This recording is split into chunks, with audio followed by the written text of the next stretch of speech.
Oke teman-teman, kembali dengan Kak Vino di sini.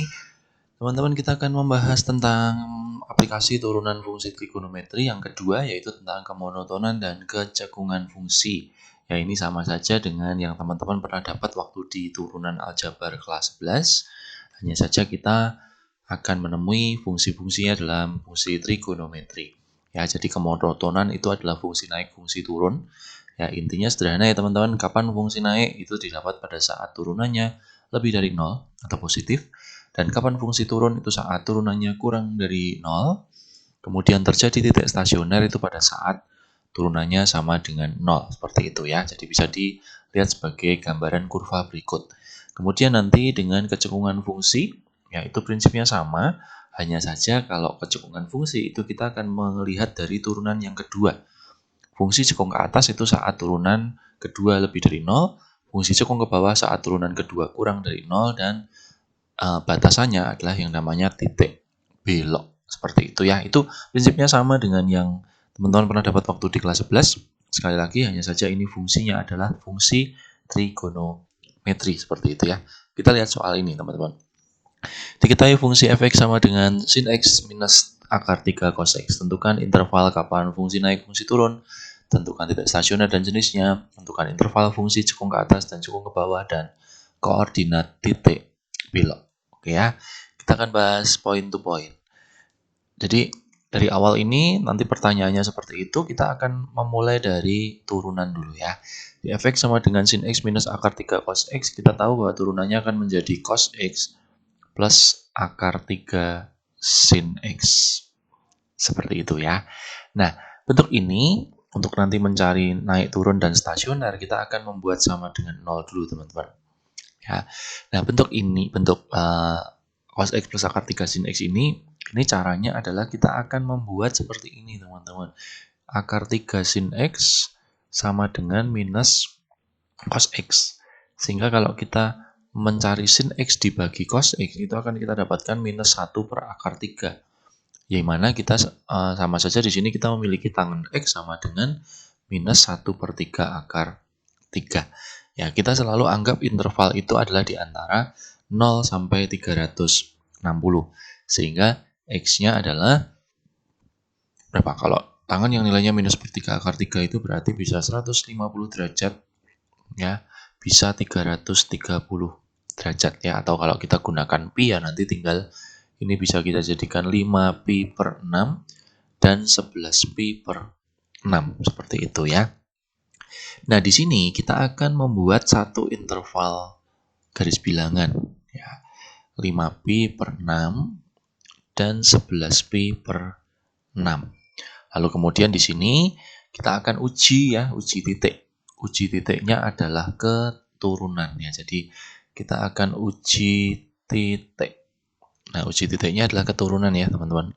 Jadi misalkan kita masukkan jangan 0 karena 0 itu selalu akan jadi batasan. Jadi ini 0, nanti di sana ada 360 atau 2 pi. Jadi misalkan kita bayangin kita ngecek 30 derajat ya. 30 derajat. Kita masukkan cos 30 ditambah akar 3 sin 30 itu pastinya akan ketemu positif. Di sini ya. Kemudian ini misalkan kita mengecek 180 derajat. Nah, 180 derajat itu cos 180 itu minus 1 ditambah sin 180 0. Berarti kita dapatkan minus 1 atau ini sajalah minus. Nah, kemungkinan ini nanti juga akan kita dapatkan positif. Artinya di sini adalah fungsi itu untuk interval ini dia akan naik, kemudian turun, kemudian naik lagi. Seperti itu ya.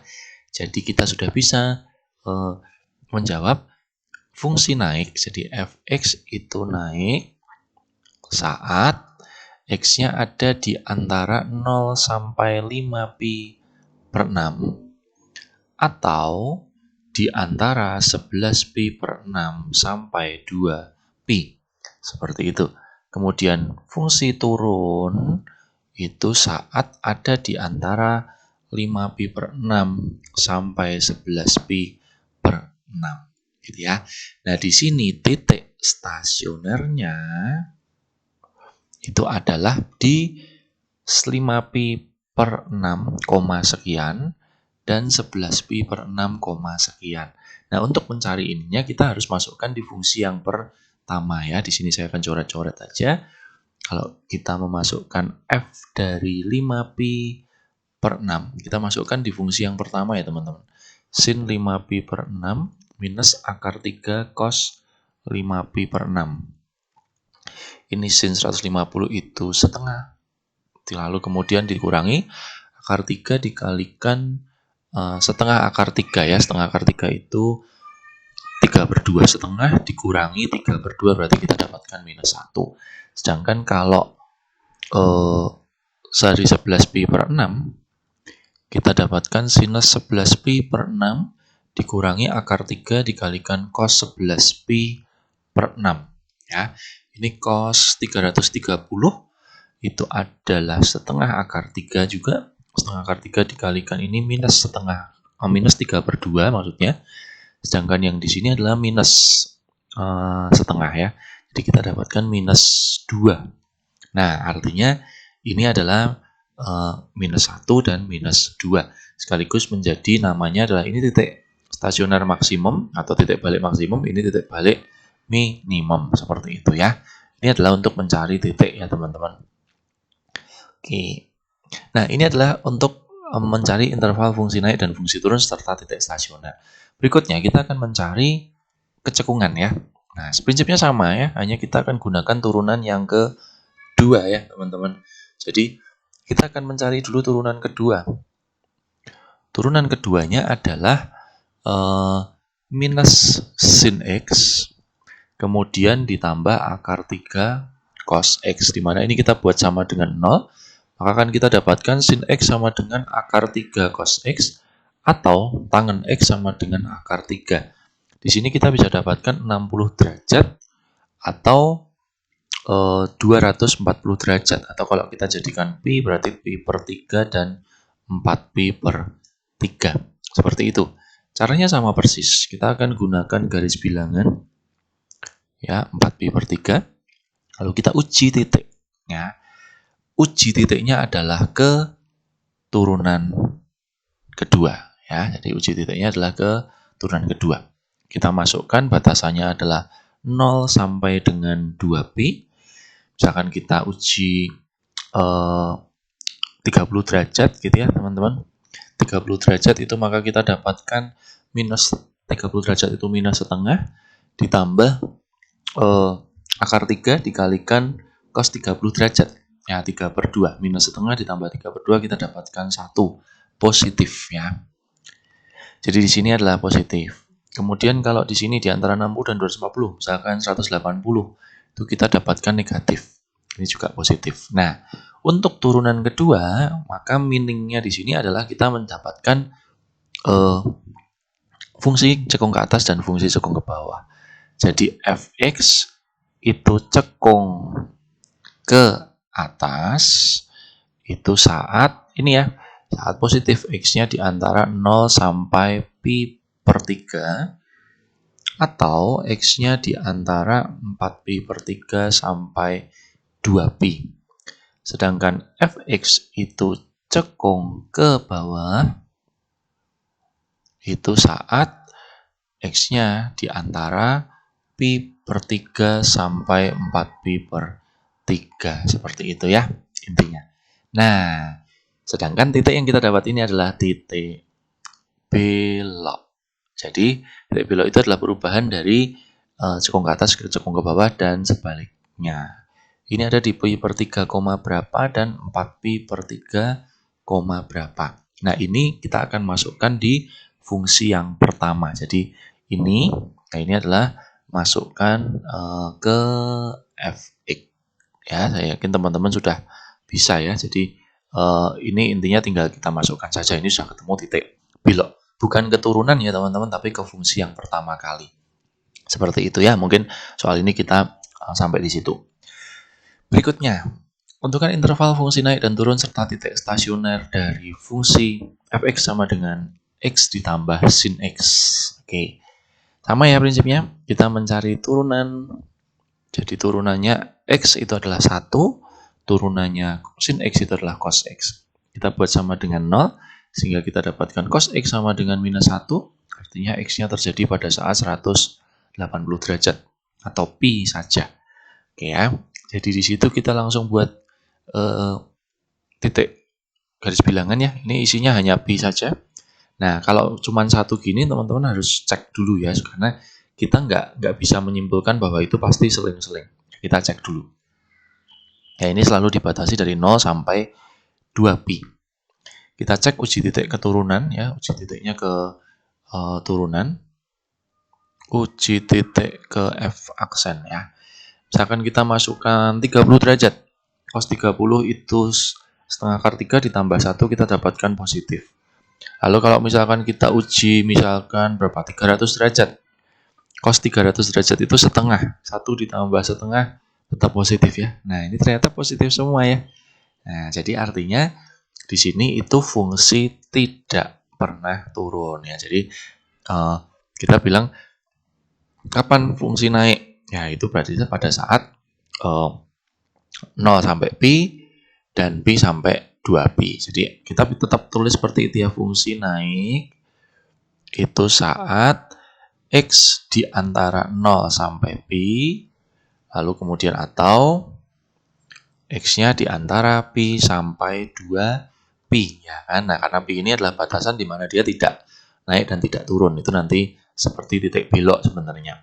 Nah, jadi itu dan kita bisa bilang bahwa fx tidak pernah turun ya, karena tidak ada interval yang negatif. Nah, kemudian kalau ini tidak pernah turun, berarti kita tidak bisa bilang ini adalah titik stasioner. Oke, mungkin kita cek sekali lagi teman-teman supaya lebih meyakinkan saja. Cos 240, oke ya, tetap hasilnya positif semua. Nah, jadi kalau seperti ini soalnya, artinya di sini tidak ada titik stasioner ya. Jadi artinya di sini tidak ada titik stasioner ya, karena titik stasioner itu adalah pergantian antara naik ke turun atau turun ke naik. Seperti itu. Ini memang soal khusus ya, teman-teman. Oke, kita lihat satu soal lagi. Tentukan nilai maksimum dan minimum dari fx sama dengan 4 cos x ditambah cos 2x untuk interval dari 0 sampai 2pi. Ya, tentunya caranya sama. Kita harus mencari turunan dulu. 4 cos x kalau kita turunkan menjadi minus 4 sin x. Lalu kemudian cos 2x kalau kita turunkan menjadi minus 2 sin 2x ya. Nah, di sini kita buat sama dengan 0 ya. Lalu mengerjakannya seperti ini ya, minus 2 dikalikan 2 sin x cos x ya, sama dengan 0. Nah, ini misalkan kita bisa ambil minus 4 sin x, berarti kita masih punya 1 plus cos x sama dengan 0.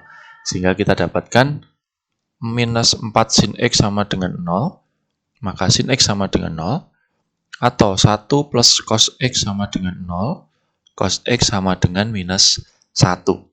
Nah, di sini kita dapatkan x-nya adalah 0, pi, dan 2pi. Sedangkan yang di sini, cos yang nilainya minus 1 itu adalah pi. Ya, seperti itu. Nah, di sini kita buat garis bilangan, isinya 0, 0 pasti di situ. Kemudian ada pi, ada 2pi ya. Berarti ini batasannya sebenarnya cuma batasan pojok-pojok saja. Ya, ini 0, ini 2pi. Kita uji teman-teman nah ngujinya ke sini ya teman-teman, ujinya itu ke turunan yang pertama ya. Jadi uji titiknya ke itu. Jadi misalkan kita uji 30 derajat gitu ya. Ini saya tulis saja. Misalkan f dari 30 derajat atau pi per 6, berarti kita dapatkan minus 4 sin pi per 6, lalu kemudian minus 2 sin pi per 3. Di sini kita dapatkan minus 4 dikalikan setengah, itu berarti minus 2, kemudian minus 2 dikalikan setengah akar 3, minus akar 3, berarti hasilnya minus ya teman-teman. Nah, kemudian kalau kita misalkan cek dari f dari berapa, 240 atau 5 pi per 6 deh, 300 ya. Jadi minus 4 sin 5 pi per 6, lalu kemudian minus 2 sin 5 pi per 3. Ya, sin 5 pi per 6 itu berarti sin 300. Ya, itu kita dapat 5 pi per 6, bukan 5 pi per 3 maksud saya ya, 300 bukan 5 pi per 6 ya. Oke, 5pi per 3 karena 300 derajat. Ya, pokoknya teman-teman bisa ambil nilai terserah lah, yang penting antara pi dan 2pi seperti itu. Nah, ini sin 5pi per 3 itu berarti sin 300, kita dapatkan minus setengah akar 3, berarti jadinya 2 akar 3. Kemudian ini 5pi per 3 ya, 5pi per 3 dikalikan 2 berarti 10pi per 3 ya. 10pi per 3 nanti jadinya adalah berapa? 1 per 3, 600 ya. 600 berarti kalau 600 itu sinnya 240. Berarti ketemunya itu minus akar 3. Positif ya. Oke, jadi di sini positif. Nah, artinya di sini adalah pergantian antara naik ke turun dan turun ke naik gitu ya. Nah, di sini itu kita bisa mencari nilai maksimum dan minimum karena ini ada batasan 0 sampai 2pi. Ya, teman-teman bisa mencari masing-masing. Jadi bisa kita cari dari F0, lalu F dari pi, dan F dari 2pi.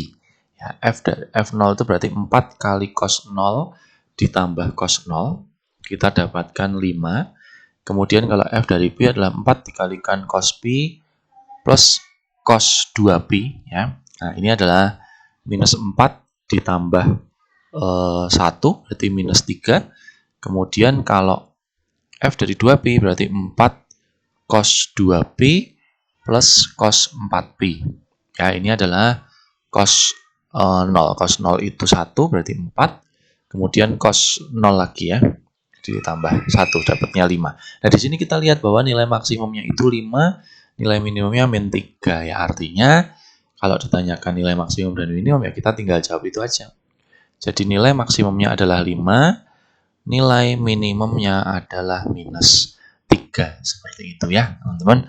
Mudah-mudahan cukup jelas. Ini beberapa contoh soal kemonotonan dan kecengungan dari turunan fungsi trigonometri. Selanjutnya kita akan bahas soal tentang soal cerita yang ada di penerapan turunan trigonometri.